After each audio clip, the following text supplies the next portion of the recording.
Pemerintah berencana menghapus klasifikasi beras premium dan juga medium. Wacana kebijakan ini disebut sebagai buntut dari maraknya kasus beras oplosan. Lalu seberapa mungkin kebijakan ini cepat dilakukan? Apa pula dampaknya bagi masyarakat maupun industri beras? Dan untuk membahasnya sudah bersama kami dua orang narasumber dari luar studio.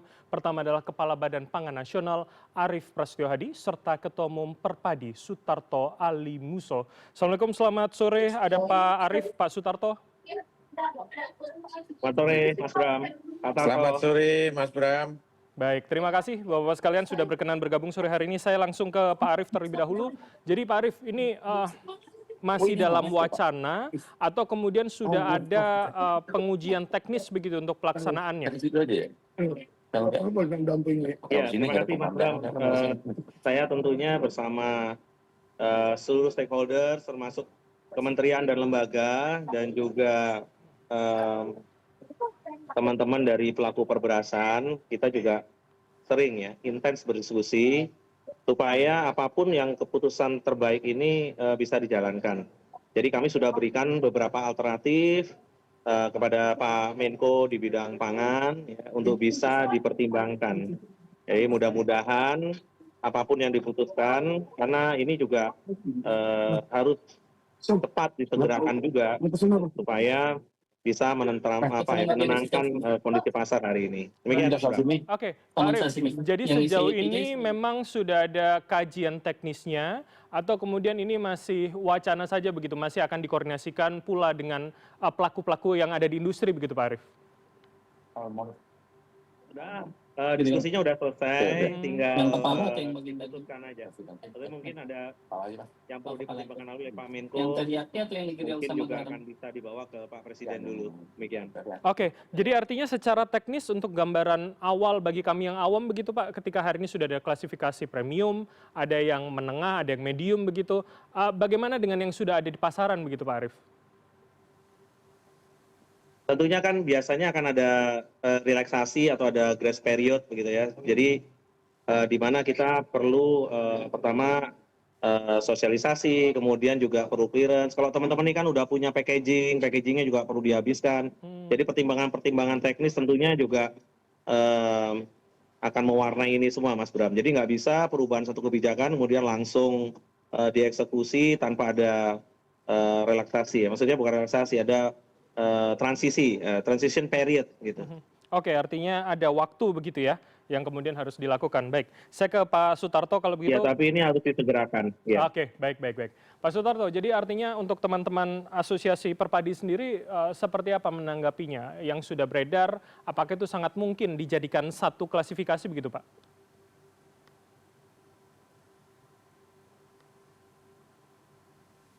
Baik, Pak Sutarto. Baik Mas Bram. Jadi seperti disampaikan oleh Bapak Pak Arief tadi, bahwa sebenarnya hal ini kami juga sudah diundang untuk berbicara, kemudian juga dari Menko juga mengundang kami untuk membahas masalah ini.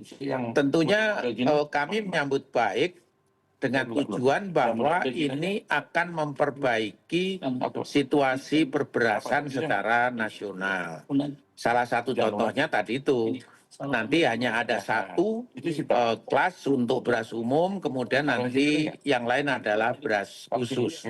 Nah tentunya beras umum ini diharapkan bisa menampung dari semua yang diproduksi oleh penggilingan padi.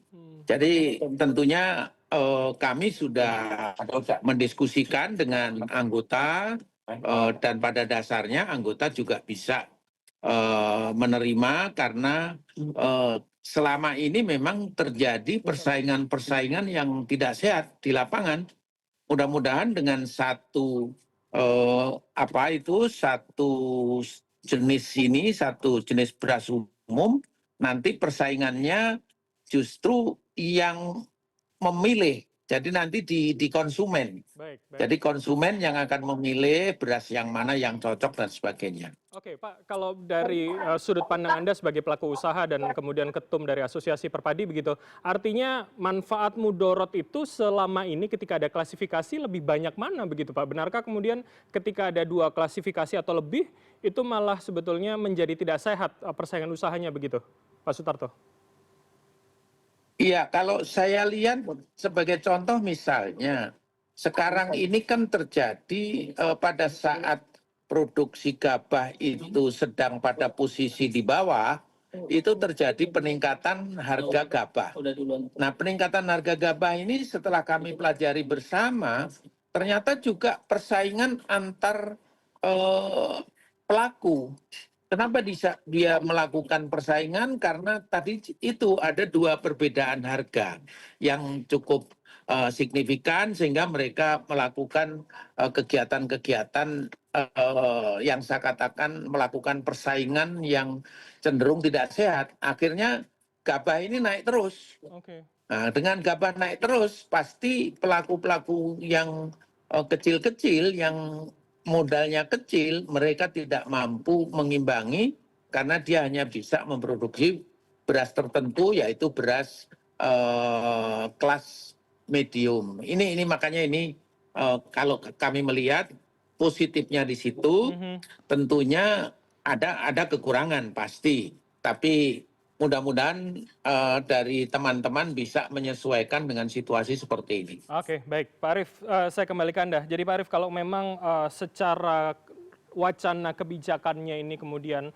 terlihat lebih bagus, dapat paling tidak menghapus persaingan usaha, kalau kata Pak Sutarto tadi, artinya bagaimana ini kemudian bisa sampai pada grassroots, tidak ada kemudian lagi seperti kata Pak Sutarto, yang kemudian pedagang besar, pedagang kecil, yang kemudian tidak mendapatkan jenis yang sama. Bagaimana gitu nanti konsumen bisa mendapatkan kualitas yang sama begitu Pak Arief?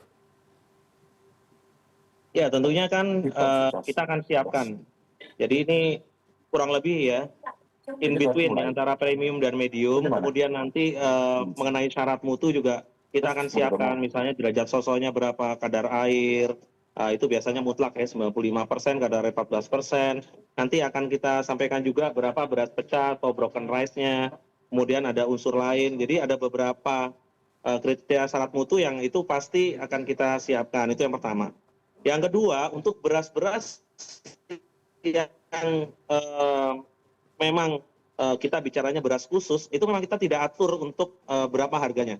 Jadi maka dengan demikian para pelaku usaha apabila ingin mencari margin yang besar, ya silakan nanti dengan beras khusus. Tetapi beras yang reguler, yang beras yang seperti kita makan seperti biasa, baik beras panjang, beras bulat, ya. Kalau kita lihat ada beberapa juga yang mixing, blending, ya, antara beras-beras bulat atau beras panjang gitu ya, long grain, itu tetap harganya akan kita batasin. Kemudian sebagai informasi juga kita akan berikan sedikit tambahan antara harga di daerah sentra produksi dengan harga di Indonesia Tengah dan satu lagi Indonesia Timur. Itu juga nanti kita harus atur juga. Karena tidak mungkin di wilayah seperti Indonesia ini dengan satu harga gitu ya, tanpa memberlakukan zona. Demikian. Oke, Pak Arief, saya tertarik tadi Anda mengatakan ada kemudian beras khusus. Bagaimana kemudian beras khusus nanti tidak akan eksklusif, tidak akan nanti ada juga pengkelasan seperti yang ada sekarang, premium dan medium begitu, Pak? Ya, kalau beras khusus kan memang kita lepas ya. Ada beras ketan, kemudian beras hitam, beras merah, kemudian kalau kita lihat lagi nanti ada ya, indeks glikemik yang rendah, kemudian indeks geografis, jadi dari daerah tertentu, kemudian beras kesehatan, ada lagi nanti biofortifikasi, beras fortifikasi yang diberikan unsur tertentu. Jadi akan termasuk beras organik ya, yang harus bersertifikat, tentunya dari pemerintah. Jadi harus memiliki sertifikasi, jadi nggak sembarangan juga. Nah, beras-beras yang beras khusus ini tidak akan diatur harganya, karena silahkan saja untuk bisa dilakukan bisnis dengan margin yang lebih tinggi, tapi untuk beras khusus. Oke, baik Pak Arief. Terakhir, artinya kalau memang ini sudah dalam pembahasan, masyarakat juga perlu tahu kapan kemudian masa adaptasi akan berlangsung, kapan kemudian beras satu klasifikasi satu jenis ini bisa masyarakat dapatkan begitu Pak Arief? Ya kita kalau beras khusus sudah bisa didapatkan. Ya, tidak ada perubahan apa-apa, hanya penambahan beberapa beras khusus. Ya, jadi kita akan tambahkan di peraturan Badan Pangan karena ini kebetulan role-nya ada di Badan Pangan Nasional, gitu ya, mengenai standar mutu dari beras khusus, juga nanti mengenai beras umum. Tapi tetap kita semua dalam koordinasi Pak Menko Pangan Pak Zulkifli Hasan, ya tentunya atas persetujuan Bapak Presiden tentunya, karena beras ini sangat sensitif, ya nggak bisa diputuskan hanya maksudnya mementingkan satu tempat. Jadi beras ini holistik ya, harus kita bicara mulai dari petaninya, kemudian bagaimana penggiling padi, pengusaha, juga nanti sampai ke retailer, sampai dengan ke end customers. Jadi tidak untuk beras reguler ini kita akan jaga ya bahwa keuntungan ini wajar di semua lini ya, tidak bisa di satu titik keuntungannya tinggi ya, kemudian di sisi lain keuntungannya rendah. Baik. Jadi Pak Presiden itu hanya minta beras itu gabah harganya minimal 6.500 gitu ya. Kalau nanti yang Pak Tarto tadi sampaikan ada yang beli 7.000, 7.200, 7.400, sebenarnya itu persaingan di antara teman-teman pengusaha penggiling padi. Which is ini good buat petani, tetapi kalau kita lihat maka harga eceran tertingginya akan tidak tercapai, jadi akan kelewat terus, Mas Bram. Demikian. Baik. Saya ke Pak Tarto. Terakhir, dari Anda, dari teman-teman perpadi begitu, berapa waktu yang kira-kira dibutuhkan ketika adaptasi? Pun nanti kalau kata Pak Arief tadi kan HET-nya harus terjaga, apa yang sampai ke masyarakat sesuai dengan ketentuan pemerintah begitu Pak Tarto? Ya, kami pasti menyambut baik, apalagi kalau ini bisa segera dikeluarkan. Kemudian tentunya tetap minta ada relaksasi seperti yang disampaikan oleh Pak Kepala Badan Pangan tadi.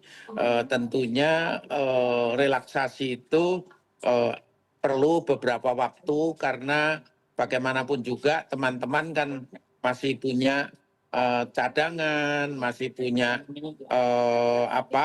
hasil-hasil yang selama ini mereka hasilkan dengan kategori yang dua tadi. Jadi ada kategori beras premium maupun kategori beras medium. Dan ini sebenarnya secara internal kami juga sudah melakukan sosialisasi. Akan ada perubahan-perubahan ini sudah kita diskusikan dan teman-teman kita harapkan untuk bersiap-siap untuk melakukan dengan adanya perubahan-perubahan ini. Oke, baik. Kita akan lihat ke depannya seperti apa. Terima kasih dua orang narasumber, Pak Arief, Kepala Badan Pangan Nasional, serta Pak Sutarto, Ketum Perpadi telah bergabung sama kami. Selamat sore, sehat selalu Bapak sekalian. Selamat sore, terima kasih Pak Bram, Pak Tarto.